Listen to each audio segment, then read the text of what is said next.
Les Soviétiques, eux, ne perdent pas de temps pour renforcer leur résistance. La surprise est passée, le doute n'est plus permis, et dans chaque village, dans chaque usine, les orateurs exaltent l'esprit patriotique.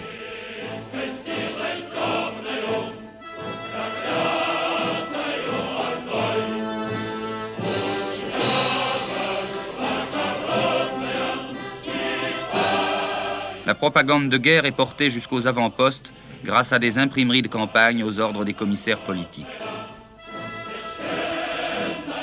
Mais c'est surtout par le mouvement partisan que s'exprime une farouche volonté de résister à l'invasion. De nombreux soldats qui ont échappé à la capture dans les poches de Minsk et de Smolensk prennent le maquis dans les forêts impénétrables de Russie blanche.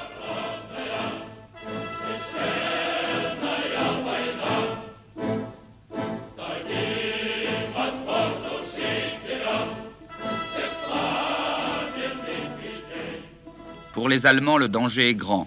Ils pèsent sur leurs lignes de communication et plus encore sur leur morale. Dans la forêt, la mort peut venir de partout.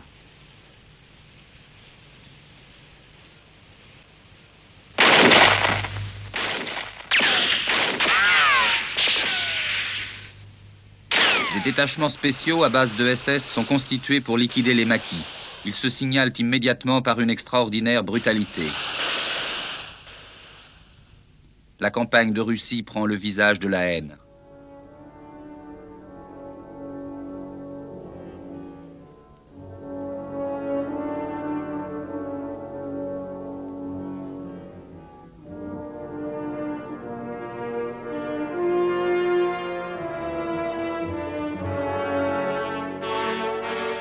Les partisans s'assurent le contrôle de nombreux villages où les collaborateurs sont exécutés.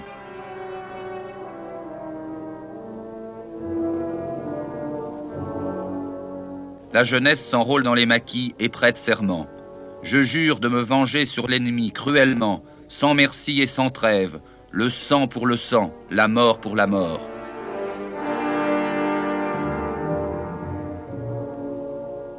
À Moscou aussi règne l'enthousiasme. Aux actualités cinématographiques, un poète en uniforme exalte l'esprit de résistance.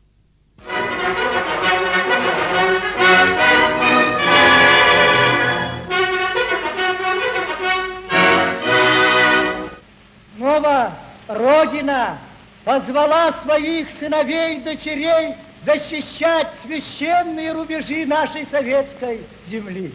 Все советские люди, рабочие и колхозники, ученые и писатели встают под священное знамя Ленина для того, чтобы отбить атаки врага, для того, чтобы не пустить подлую коричневую гадину на нашу священную советскую землю. Dans ce climat exalté, les volontaires sont innombrables. Parfois de très jeunes gens, souvent des hommes mûrs.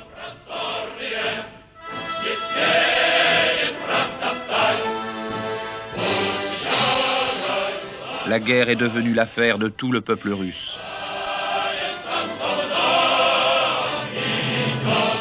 Mais l'effort le plus extraordinaire s'exerce dans l'industrie.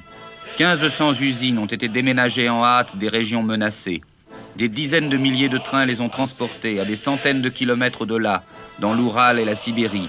Et quelques semaines plus tard, ouvriers et surtout ouvrières travaillent de nouveau pour l'armée rouge.